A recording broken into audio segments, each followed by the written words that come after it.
नमस्कार दोस्तों, योगी education world में आप सभी का स्वागत है। मित्रों, रीट परीक्षा 2025 से संबंधित ये महत्वपूर्ण वीडियो है।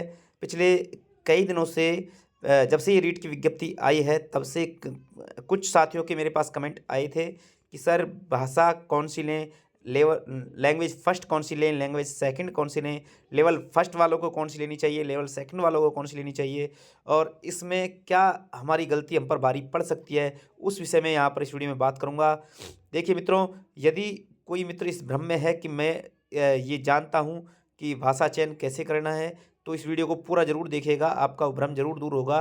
क्योंकि पिछले बार की तुलना में इस बार जो है वो भाषाओं के चयन में एक सावधानी के लिए एक निर्देश दिया गया है। पहली बार की बजाय इस बार जो एक नया नियम यहाँ पर लागू किया गया है। क्या है वो नियम, उस पर भी हम बात करेंगे कि भाषा चयन आपको किस प्रकार से करना है। इसलिए सभी मित्रों को फॉर्म भरने से पहले ये वीडियो देखना अति आवश्यक है, वरना फॉर्म भरने के बाद आपकी ये गलती आपको इस एग्ज़ाम से बाहर कर सकती है।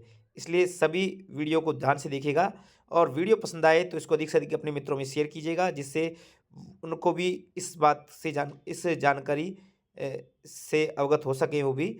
और वीडियो अगर पसंद आए इसको लाइक कीजिएगा और चैनल को जरूर सब्सक्राइब कर लीजिएगा ऐसी ही महत्वपूर्ण न्यूज़ पाने के लिए। चलिए मित्रों, करते हैं वीडियो प्रारंभ। देखिए मित्रों, ये वो विज्ञप्ति है और यहाँ पर आप साफ साफ देखते हैं कि साफ साफ निर्देश दिए गए हैं, लेकिन कुछ साथी इन निर्देशों को पढ़ते नहीं हैं और उसके बाद वो बिना सोचे समझे फॉर्म को फिल कराते हैं और बाद में बड़ी समस्याएं आ जाती हैं। तो देखिएगा मित्रों, क्या है नया नियम और किस प्रकार से आपको भाषाओं का चयन करना है। तो देखिए, सबसे पहले हम L1 की बात करेंगे, लेवल 1 वालों की। तो लेवल 1 वाले यानी जो कक्षा 1 से 5वीं तक के अध्यापक बनने वाले हैं, उनका जो है वो ये तो आप जानते हैं कि 150 अंकों का ये पेपर होगा, 2.5 घंटे का पेपर होगा। तो ये रीट जो 2024 है ये एक पात्रता परीक्षा है। इसके बाद जो थर्ड ग्रेड का एग्ज़ाम होना है वो एक अलग चीज़ है। फिलहाल हम रीट के ऊपर बात कर रहे हैं। तो यहाँ पर देखिए, खंड सेकंड में आपके भाषा है। इसमें 2 भाषाओं का आपको चयन करना है, भाषा फर्स्ट और भाषा सेकंड। अब देखिए, यहाँ थोड़ा-सा ध्यान से पढ़िएगा इसको कि हिंदी, अंग्रेजी, संस्कृत, उर्दू, सिंधी, पंजाबी, गुजराती।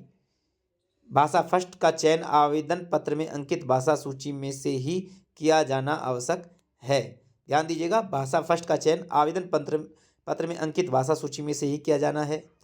इस भाग में वही भाषा होगी जो शिक्षण माध्यम यानी मीडियम ऑफ इंस्ट्रक्शन की भाषा है। ये है इम्पोर्टेंट, जो नया इस बार बदलाव देखने को मिला है उसको आप देखिएगा। यानी कि आप भाषा फर्स्ट के रूप में केवल उसी भाषा को चुनोगे जो आपका मीडियम है, जिस मीडियम से आप शिक्षण कराने वाले हैं उसी भाषा का यहाँ पर चयन आपको करना होगा। ध्यान रखें कि क्या होता है कि इसमें ज़्यादातर जो है कन्फ्यूजन लैंग्वेज वाले टीचरों को है। यानी आपके पास जैसे कि अंग्रेजी है, हिंदी है या संस्कृत है, पंजाबी है, उर्दू है, जो भी लैंग्वेज वाली बात जो है, तो लैंग्वेज वाले जो शिक्षक हमारे बनने वाले हैं उनको ये थोड़ा कन्फ्यूजन होता है कि भाषा फर्स्ट के रूप में हम क्या रखें। फॉर एग्जांपल, जैसे मान लो किसी की लैंग्वेज हिंदी रही है, तो वो भाषा फर्स्ट के रूप में हिंदी रखे या संस्कृत रखे या इंग्लिश रखे, तो वो बड़ी इस कन्फ्यूजन में होता है। क्योंकि बहुत सारे छात्र ये सोचते हैं कि चलो मेरी भाषा हिंदी है, मेरे पास हिंदी रही है, तो मैं भाषा फर्स्ट के रूप में हिंदी नहीं रखता हूँ, मैं भाषा फर्स्ट के रूप में और किसी भाषा को संस्कृत या अंग्रेजी रख लेता हूँ। तो ये इस बार नहीं चलेगा, थोड़ा सा ध्यान रखना। वैसे पिछली बार ऐसी कोई दिक्कत नहीं थी, क्योंकि पिछली बार मैंने जो वीडियो बनाया था वो पिछली बार के इंस्ट्रक्शन के हिसाब से था, लेकिन इस बार थोड़ा सा चेंजेज है। इस भाग में वही भाषा होगी जो शिक्षण माध्यम की भाषा है, जो आपके शिक्षण जो आपकी टीचिंग जिस माध्यम से आप टीचिंग कराने वाले हैं, तो ये आपको ध्यान रखना है। यानी सीधे सीधे शब्दों में मैं ये कहूँ कि मैं आप भाषा वालों को एक साफ निर्देश देना चाहूँगा, यदि आपकी हिंदी भाषा है तो आप हिंदी को ही फर्स्ट लैंग्वेज रखें। यदि आप अंग्रेजी से हैं, आपका मीडियम अंग्रेजी रहा है, तो आप अंग्रेजी को रखें। और यदि आप संस्कृत के विद्यार्थी रहे हैं, यानी कि आपने शास्त्री वगैरह की है, तो आप संस्कृत को ही प्रथम भाषा के रूप में रखें। ठीक है, तो ये आपको यहाँ से ध्यान रखना है। तो प्रथम भाषा के रूप में जो भी आपकी भाषा रही है उस भाषा को रखें। बाकी अन्य सब्जेक्ट वाले जो है, चाहे मैथ साइंस हो या सामाजिक विज्ञान या अन्य जो विषय हैं, वो किसी भी भाषा का चयन कर सकते हैं जो भी आपको पसंद यहाँ पर है। तो इस चीज़ का आपको ध्यान रखना है। लेकिन मेरी सलाह यही होगी कि यदि आप संस्कृत के छात्र रहे हैं तो पहली भाषा के रूप में संस्कृत को रखें, और सेकंड भाषा की भी बात करेंगे। और यदि आप अंग्रेजी के छात्र रहे हैं तो आप पहली भाषा के रूप में इंग्लिश को रखें, ठीक है। और हिंदी के छात्र हैं तो प्रथम भाषा के रूप में आप हिंदी को ही रखें। सेकंड भाषा में आप किसी भी भाषा का चयन कर सकते हैं, लेकिन ध्यान रखना, जिस भाषा का चयन आप प्रथम भाषा के रूप में कर चुके हैं उसी भाषा को आप यहाँ पर दोबारा रूप नहीं ले सकते। यानी एक ही भाषा का दोनों भाषाओं में आप चयन नहीं कर सकते। फॉर एग्जाम्पल, जैसे कि आपने भाषा फर्स्ट के रूप में हिंदी रखी है तो सेकंड भाषा में आप हिंदी को चयन नहीं कर सकते। हिंदी के अलावा आप किसी भी भाषा का यहाँ पर चयन कर सकते हैं, यहाँ पर ऐसी कोई पाबंदी नहीं है। लेकिन यहाँ पर जो दिया हुआ है ना कि ये जो भी भाषा आप चयन कर रहे हुए वो जो आवेदन पत्र में अंकित भाषा सूची में से ही किया जाना आवश्यक है। तो आवेदन पत्र में जो अंकित भाषाएं हैं, इन भाषाओं में से आप रख सकते हो, ठीक है। तो ये आवेदन पत्र में अंकित दी हुई है भाषा हिंदी, अंग्रेजी, संस्कृत, उर्दू, सिंधी, पंजाबी, गुजराती, ठीक है। इनमें से ही आपको चयन करना है। लेकिन अगला जो निर्देश है वो ध्यान रखना कि मीडियम ऑफ इंस्ट्रक्शन की ही भाषा यहाँ पर होनी चाहिए, इसका आपको विशेष ध्यान रखना है भाषा फर्स्ट में। और भाषा सेकंड में आप किसी भी भाषा को किसी भी अन्य भाषा का चयन कर सकते हैं। तो आशा करता हूँ कि लेवल वन वाले समझ गए होंगे कि भाषा फर्स्ट के रूप में आपको जो भी आपका मीडियम रहा है उसी मीडियम को रखना है, और भाषा सेकंड में आपको किसी भी भाषा का चयन कर सकते हो। चलिए, इसी प्रकार हम बात करें लेवल टू की। तो लेवल टू में भी भाषाओं का यही है, सेम इंस्ट्रक्शन है। यहाँ पर भी आप देख सकते हैं कि भाषा फर्स्ट में हिंदी, अंग्रेजी, संस्कृत, उर्दू, सिंधी, पंजाबी, गुजराती, ठीक है। भाषा फर्स्ट का चयन आवेदन पत्र में अंकित भाषा सूची में से ही किया जाना आवश्यक है। इस भाग में वही भाषा होगी जो शिक्षण माध्यम की भाषा है, जो आपके शिक्षण की माध्यम की भाषा है उसी भाषा को आप यहाँ पर चयन कर सकोगे। ऐसा नहीं है कि आप फर्स्ट भाषा के रूप में, आप मान लो आपका हिंदी मीडियम रहा है तो आप अंग्रेजी को चुन ले, या आपके पास अंग्रेजी रही नहीं है तो आप अंग्रेजी को चुन रहे हो, तो ये चीज़ नहीं चलेगी।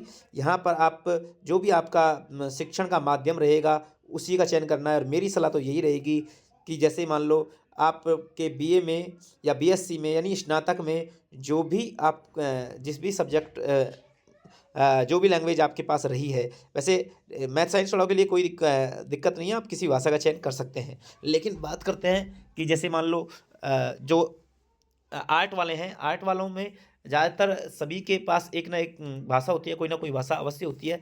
तो आपके पास मान लो संस्कृत रही है बीए में तो आप भाषा फर्स्ट के रूप में संस्कृत को चुनें। यदि आपके पास बीए में अंग्रेजी रही है तो भाषा फर्स्ट के रूप में अंग्रेजी को चुनें।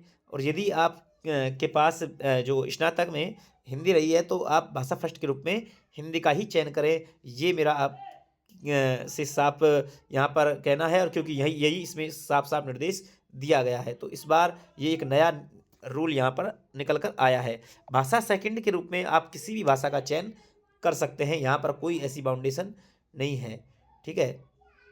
लेकिन एक चीज़ दी हुई है कि भाषा फर्स्ट के रूप में चयनित भाषा से अलग होनी चाहिए।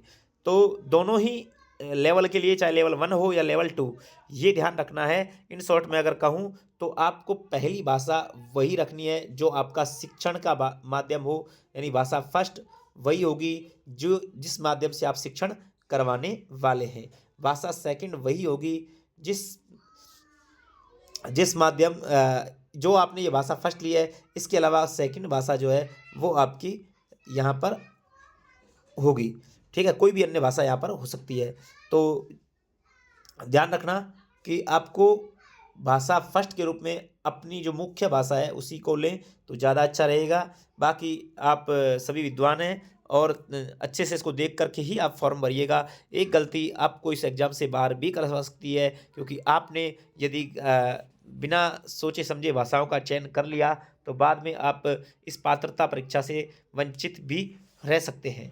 तो आशा करता हूँ कि आपको इस पूरी जो वीडियो है ये अच्छे से समझ में आई होगी। फिर भी यदि आपका कोई डाउट है तो कमेंट जरूर करिएगा, आपके कमेंट का मैं जवाब देने का पूरा प्रयास करूँगा। और वीडियो पसंद आया तो उसको अपने साथियों तक जरूर शेयर कीजिएगा, अधिक से अधिक लोगों तक शेयर कीजिएगा और चैनल को जरूर सब्सक्राइब कर लीजिएगा।